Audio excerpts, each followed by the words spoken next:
right? So I believe if you are writing, so it is done till now.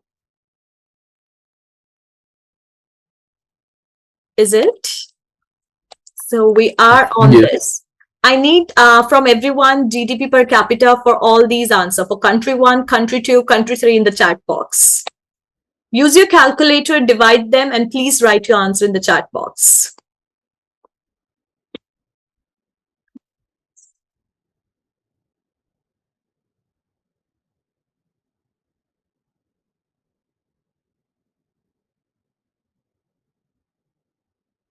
For country one, country two, and country three.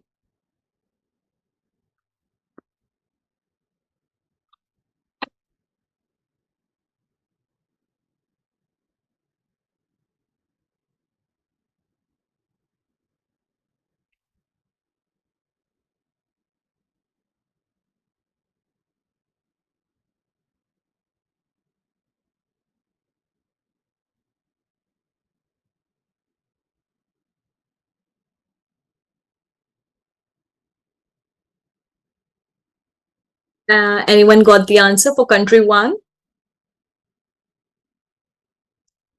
Please mention in the chat box. Make sure whatever the answer you will be getting, convert into the percentage by multiplying 100. Because we always leave the answer generally in the percentage form.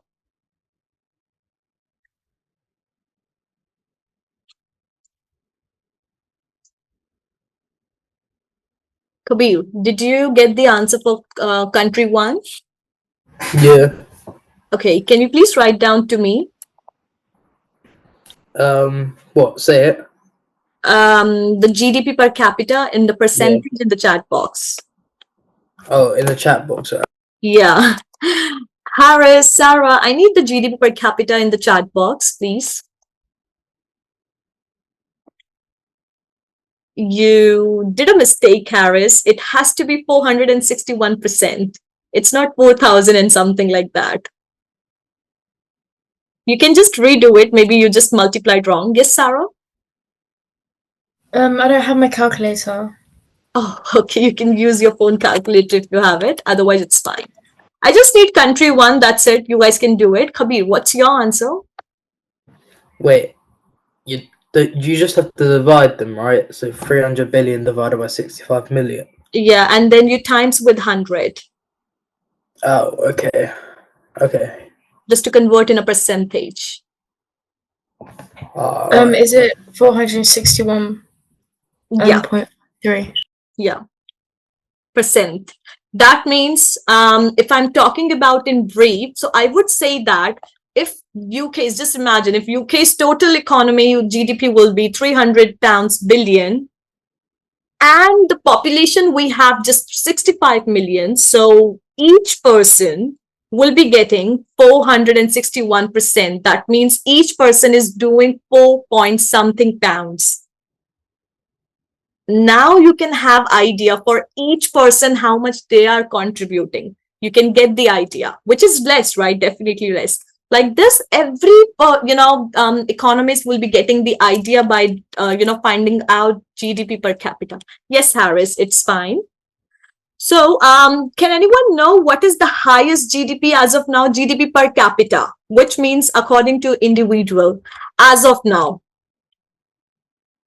For the last, anyone has idea? What do you think? Who got the highest GDP per capita till now?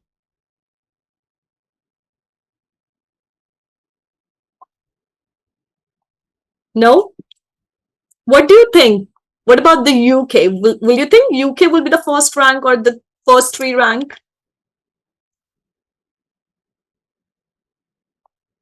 No, right? Okay, so the first country, which is the most expensive country as well. No, you are wrong, Harris. It's not USA, even it's not UK. Okay, I'll just help you. Maybe it can be anything, but make sure that it will be the most expensive country. That is the hint for you guys. The highest GDP as of now. It is in a Europe. This is the hint as well.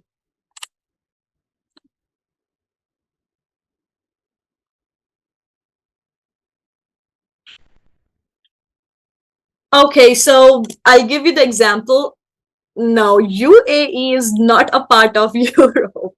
That's the wrong answer. Okay, so it starts with L and it's end with G and it's a part of Europe. Now, do you remember a country name? Anyone? Luxembourg. Yes, you are correct. It is Luxembourg. This is the most expensive country, as well as it has the highest cost of living. The living standards is really higher. And if I compare with UK, I'll tell you one more fact. It is just 0.4% more expensive than UK. So you can think about it now, right? So which means the GDP per capita will tell you definitely about the individuality, that how much living standard of individual we have. Clear? All right, so let's do more about it. So we done this thing. As we just learned about something, that how do the population will help to find out GDP per capita. But one more thing will definitely help you before that. It's HDI. Anyone has idea about HDI? It is Human Development Index. That means whatever the GDP per capita will be telling you, it is always not satisfactory answer, because the GDP per capita will tell you that how much the person is getting, what is the living standard. But it is not telling you what is their schooling, what is their literacy rate. Maybe they are getting good amount of money from the selling drugs, from doing illegal works a lot, right? From the terrorism. Again, it can be any reason. GDP per capita will never give you idea that how they are doing, right? So how do we find out the exact growth of the country? First, we use GDP per capita, their living standard. And second, we find out HDI, Human Development Index, which tells you that how they are doing, what's their literacy rate, what is everything about the human, right? Like the health rate, everything. Which means, so HDI will be always in 0 to 1. Even you guys can check on the Google what is UK HDI. It is always good. It has been going very well. The more you are close to 1, that means the most expensive country, as well as the most better in the terms of living standards country. And the more you are close to 0, that means it is not for good standard for living. If you want to live in the country, then you have to check HDI of the country. Clear? So does anyone check what is the HDI of UK as of now?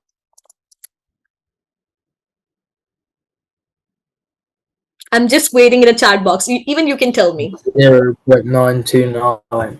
And as I told you, that the more if you're close to 1, it is really good for the living standard. The more you are close to 0, it is less likely to stay in the country. Clear?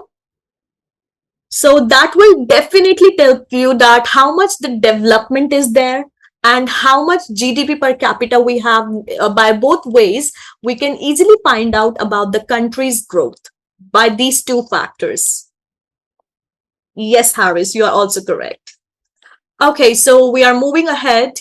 So again, as I told you, the GDP per capita as a very narrow measure. So we need HDI. Also, we need to look into the other factors as well. So we check GDP per capita or the HDI, the life expectancy rate. So we're going to check that what is the life expectancy rate of the same country. Maybe the country is going well. What about their life? What about the people will live just for 50 years and after that they will die, right? So this depends, the life expectancy depends on the sanitization, like how the government is giving you the facilities. It can be the health, it can be the diets, anything it can be, right? So the whole thing will be depending on the facilities, infrastructures, and education as well. So if you get the good resources, better resources from the other country, then the life expectancy rate will be very high. Now, I want from everyone, I want to just know.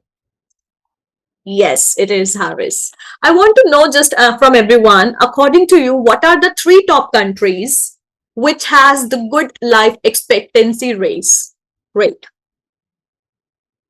If you want to do Google, definitely you can have because of the knowledge, right? But according to you, what do you think? What will be the three countries according to UN will have a good life expectancy rate?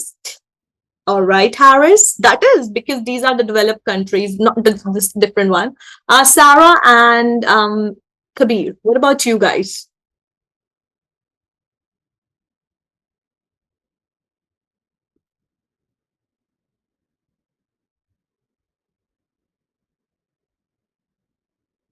Miss, can you repeat the question? Yes. My question is, what are the three top countries which have the highest life expectancy rate? Kabir, would you still think that China after the COVID? No, I was just thinking because of the population size. I'm not too sure though. Okay, okay. Now just do Google. You will Um, have idea that UK will be is not it in this. Yes. is it Japan? And Yes, then Japan is one of the most good country for the life expectancy, right? South Korea. South Korea will be, a later coming. Even not UK. You guys are writing US and UK. No. Is it like Monaco? Yes, it's Macau and Hong Kong, Yeah. Switzerland. These are the good countries for the life expectancy rate. We have seen that average people have lived for 85 to 90 years.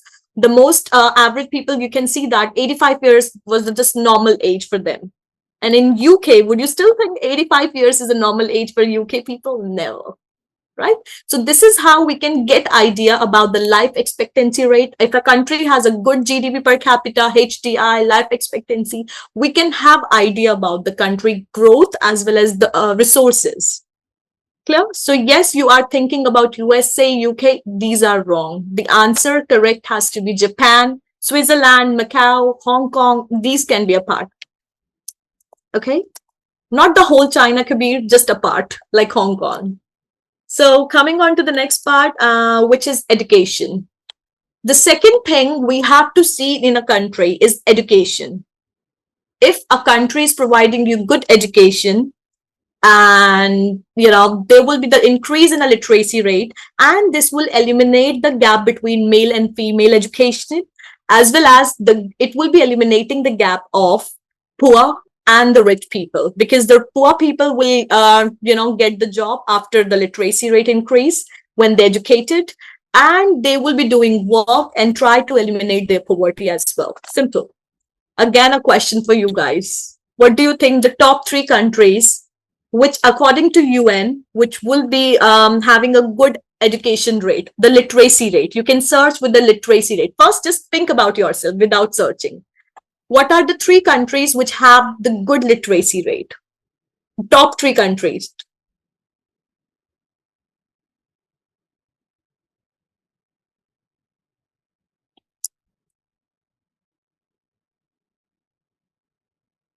And make sure we have 100% literacy rate as well for across the world. I'm not talking about UK. I'm talking about UN have found these things.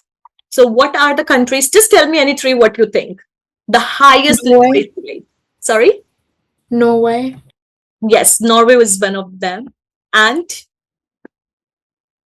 Switzerland. Yes, definitely Switzerland is a part of it. Finland is a good example. Yes, Norway is also a good example. Harris, what do you think?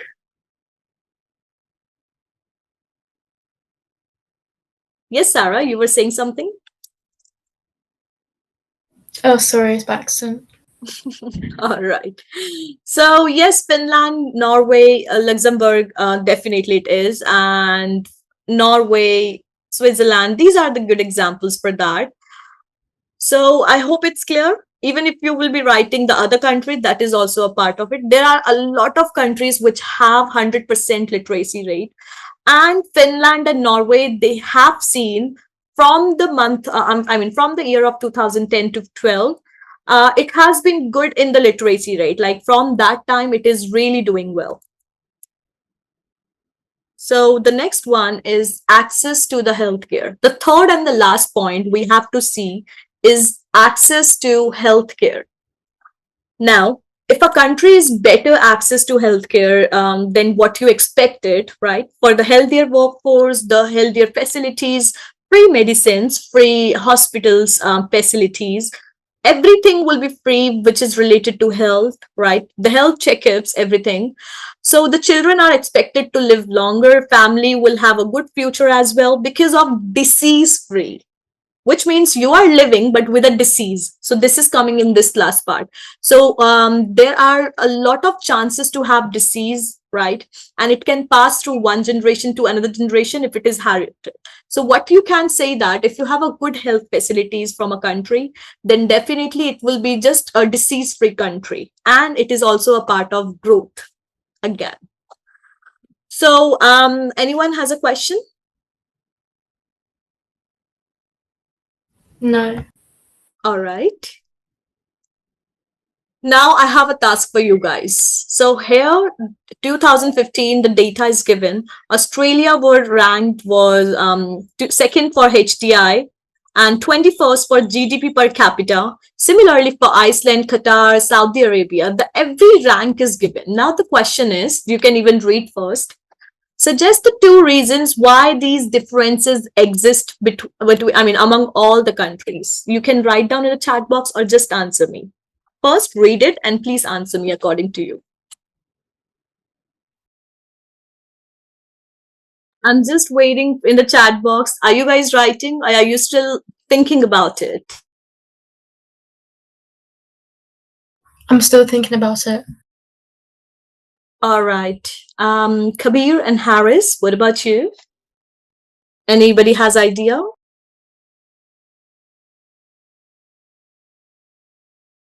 I can only think of one difference. Yeah, I've got your answer in chat box. And yeah, it will be a reason. Definitely it can be a reason. And there's a one major reason by which we can say that it is creating the huge difference. Think about it.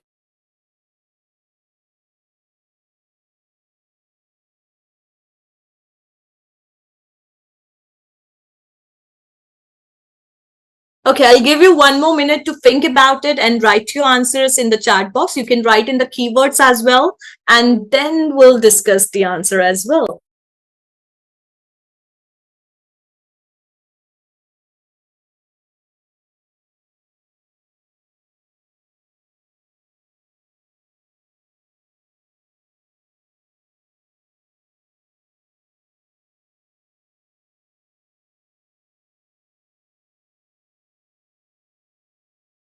All right, it's my turn now, I think. Yes, Kabir, I got your answer. No, that cannot be a reason because it is created by something. We need what exactly is that, right? So the thing is, yeah. So the thing is, we have GDP and the HDI is different according to different people.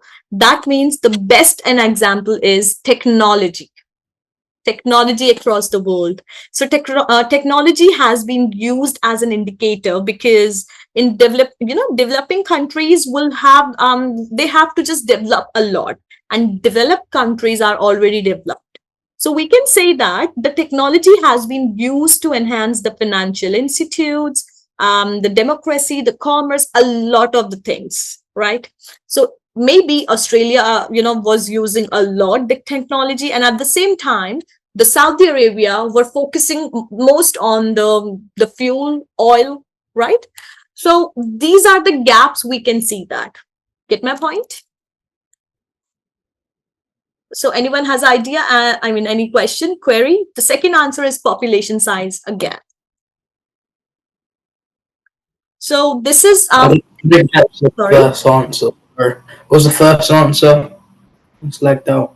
The answer is one of the point is technology as the key point. The second is population size, right? What you have mentioned. Definitely population size is every time answer, right? 100%, yeah. Thank you. Yeah. All right.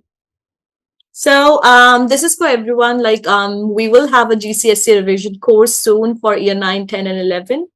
In which, if you want to participate in maths, physics, English, chemistry, biology, combined science, or economics, you can definitely have it. You will be getting advantage of live classes, mock tests you will be getting for free.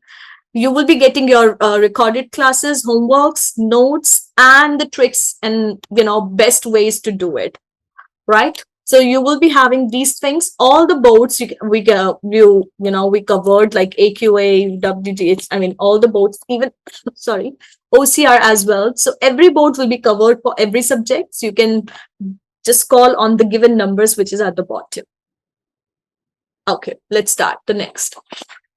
Now we have to evaluate the cost and benefits of globalization. Like, what will be the cost and benefits of globalization? That means what we exactly have a disadvantage and merits of globalizations as well. So first, we're going to talk about developed countries like UK, US, like these. In these countries, we know that the globalization is, really helped a lot.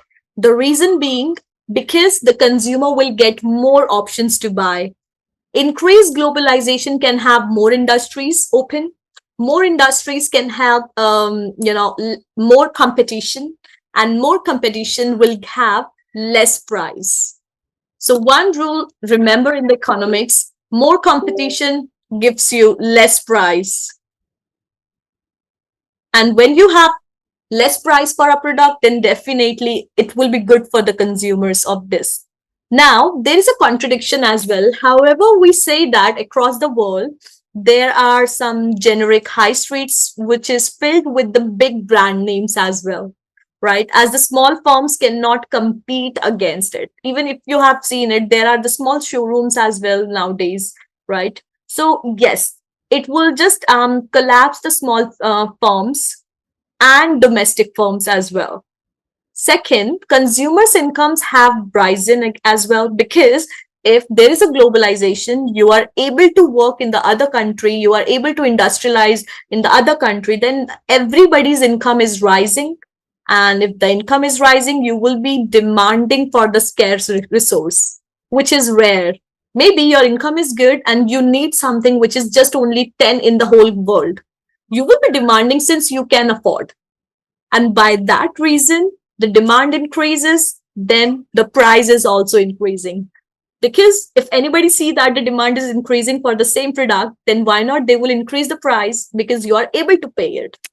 So this is what exactly happened in the cases of copper, oil, a lot. Next point. Consumers are able to visit more places and experiences new culture because they have a good income now. Now the every country is open for tourism as well, so that will be benefit to the society as well. You are learning something new and you are spending your money in the other country. That means the country is getting some foreign investment like this. The third important point for developing country is they might also benefit from the increased amount of immigrations. So since we know that if we have developed country and here the labor is very expensive. So the countries, I mean the companies will be trying to have a business, to open a business in developing countries so that they can have a cheap labor. And by that way, what will exactly happen to developed countries? So for that, more and more people will try to have more income, just like a doctors. The doctors from the different smaller countries, they will, or the scientists, they will try to apply in the bigger countries like NASA from USA, right? From any big countries from which they can get good jobs and immigrate to the big countries, developed countries. And what exactly we are losing, we are getting as well. We are getting the skill gaps, we are covering it now, because the people who are really well are coming as immigration and doing the work as well. Therefore, it will be balanced. However, increased immigration doesn't mean the demand has increased as well for the local goods. That will not say that you will increase your demand as well if you have a more immigration, right? So that will be problematic for the people, for the consumers as well, because for the price, because the price will be rise according to the demand. Less demand, so the price will be less. But maybe if the demand will be high, the immigration, a lot of population will be stay in Ilford now, then what will happen? They will demand more for the same product. then the price will definitely rise because they don't have enough supply to provide them like this. Producers are able to set up almost everywhere, anywhere in the world, as we know that, because they have a globalization. This is liberalization. They can go in the other country and open their industries as well and hire the people at the lowest wages. That will help to boost up in the profit part like this. And coming on to the next part, producers also benefit from the increased markets as they can expand their business across the whole world. Also, they will be getting the benefit of economies of scale. If you tomorrow want to start your business and here you are getting really high labor as well as the raw material is very high. So you're going to start in the country, in any country which is which is already at the developing stage.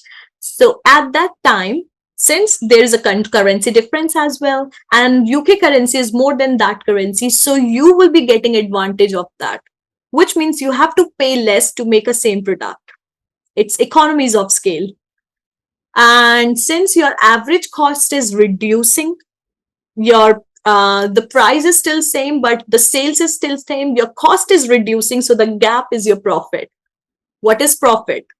Profit is sales price take away cost price. Your cost price is reducing, so you are getting more profit like this. So examples are also given. The Japanese company, when they moved to UK, they brought with themselves the new ideas about the stock control, which is JIT, just in time. I hope you have heard about it somewhere. And production methods like lean production and the management system, they have just introduced in UK firms, and nowadays a lot of firms are following these terms. You will be learning these things in a brief about them in the managing cost when you will be in A level. You will be learning these things in brief. Just for GCSE, it is just this part. So there is a contradiction as well. However, as economies are interconnecting, so producers are often trying to cope up with the quite volatile market. So since to know that in the case of manufacturing firms, if in a UK, right, sometimes it is really hard because if there is a manufacturing firm in the UK, so they are getting the raw of cost of materials very comparatively expensive than the other Asian producer, because there the cost is very low because of easily availability of raw material. That's the reason. So yes, this can be a problem as well for those. Do you guys have a doubt? You can ask. I believe there is no then because of nothing in chat box. All right, the next one is a producers. I'll just quickly go through 6 and 7 by telling you the direct example. Whenever the producers, they are able to have the resources easily and they can attract the labor. So they are now easily boosting their productivity. And this is a best part for developed countries, because these producers are really skilled laborers, the skilled producers, and they know how to grab the people, right? So we can also say that the problem is global demand. When you have a global demand for a particular product rise, so you have to increase the cost. You have to increase the price of the product, no matter how much economy scale you are doing. If the demand will rise, you have to increase the price because of less supply. Workers have more opportunities in a global market, not in our domestic market, because domestic market is always stable, right? You can just set a band that you can sell at for this price, not more than that. But in a global market, you can definitely sell more, because you know that how much profit you want to do, and the other country they have a demand for that, and if they have a demand, they will be definitely taking. For example, Saudi Arabia producing the oil, we know that we have to take it no matter what. We have a necessity for that, so we will be taking. That's how they will be doing in a global market. However, many jobs have been lost in the developed countries as well because of outsourcing by the producers. In the developing countries, they will be outsourcing by the cheaper the industries from the developing countries, because they are getting the cheap labors from the other countries. So they hire the services from the other countries, and this is the reason in a developed countries a lot of people will be losing their job. So these are some cost and the benefits together. Now, what about the developing countries, the countries which are still at a developing phase, which is still not achieved the goal? That is called developing countries. So the producers in our developing countries may struggle sometimes. And even we can also say that because the government wants that the producer from the other countries will be coming inside it, for which they are giving subsidies. And if they are giving subsidies, what about the developed countries? I mean, the developing countries' domestic producers. They will be definitely face a problem, the big competition, and this will also says that this will be declining age of the domestic products. However, we can also say that the local producer can be faced with increased competition, as I told you, and it could be the better infrastructure, as the government will often build more roads and ports because they want to attract the industrials. So this will be growth, as well as this will be benefit as well as cost as well. So the second, producer also find it difficult to retain most skilled workers as well, right? So we can definitely say yes, because they can find the job from the abroad, which is developed country, and definitely go there. So this is exactly a cost. Whatever was the benefit in that in the developed country, here it is the cost here. The third one, money back. So when we see that who earns money overseas will often send money back as well. If the family member is going to the big country just to earn money, they are sending the money to the family, and which will be the benefit for that. Domestically, it will be really good for the country because they can easily buy whatever they are getting, right? Consumers in less developed countries can access global brands easily.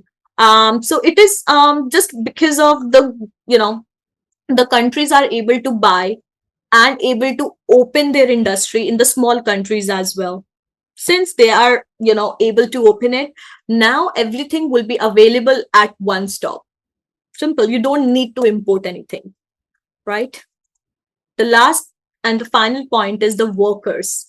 Workers in the less developed countries, they have seen that their income is really less, but if they work in MNC, that is really good.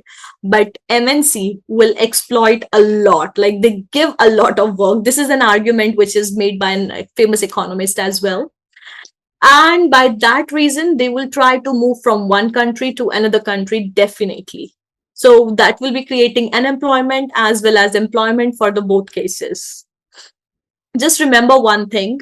We need to remember cost and benefits of globalization for developed and the less developed, right? We both have it. They both have it. But because of lack of money, lack of the facilities, the cost even worse, in this case, which means developed country will not face as much as problem what exactly the less developed will be facing.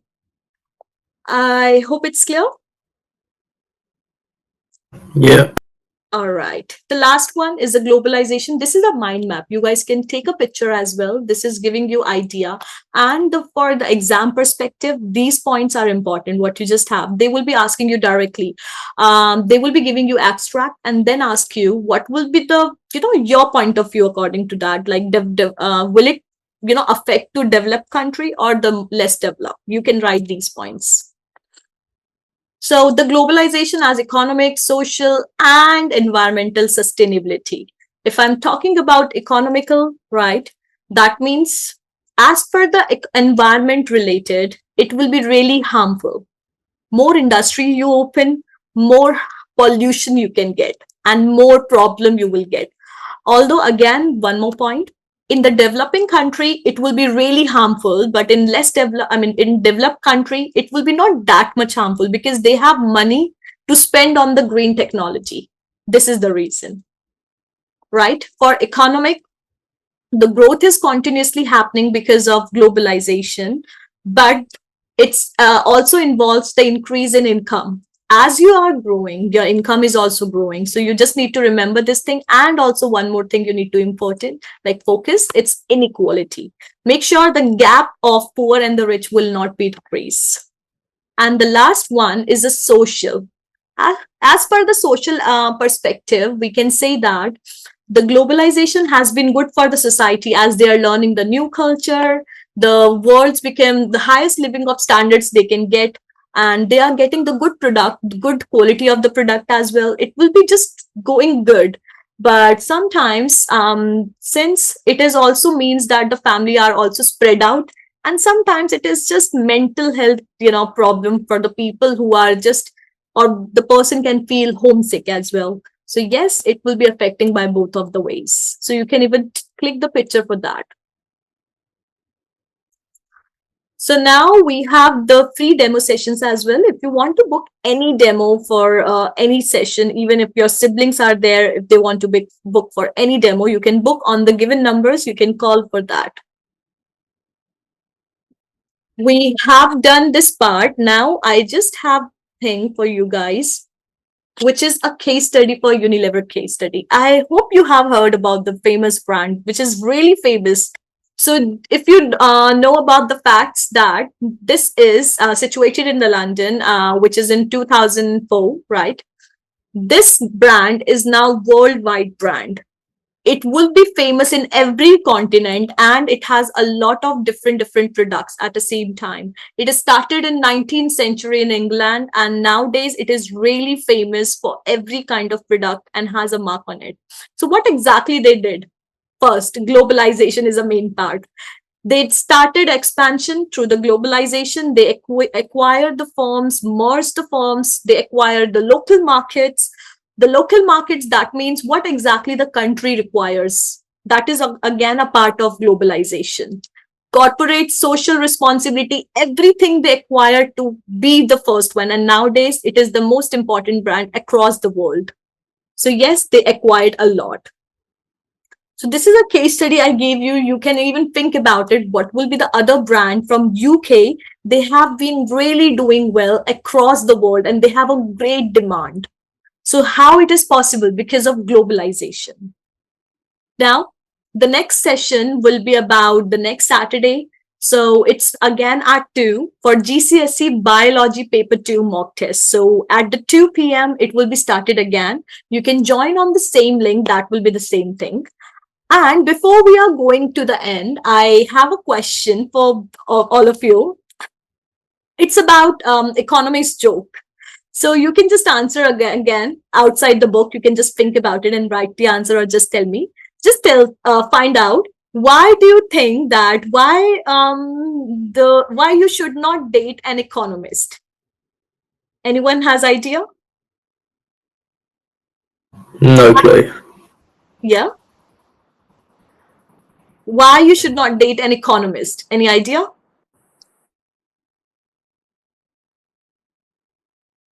No. Okay, Kabir. Nah, no clue. They will spend their lives trying to predict your behavior. It's an economist work. So that's just an economist pass. This is for the coding. You can share with your near ones if you want to start the coding session for the small kids. Now, these are some channels what you can log in. You can definitely get some extra support from our side as well. And here we're gonna provide some extra materials as well.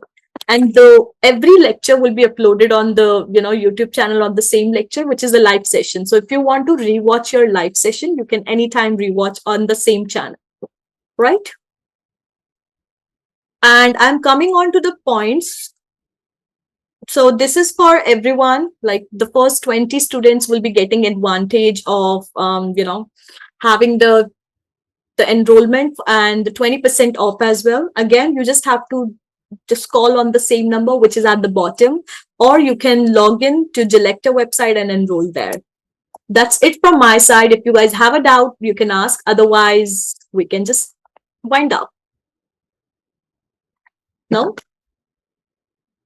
All right. It was a great to have a class with you guys. So bye-bye and thank you. Thank you. Thank you.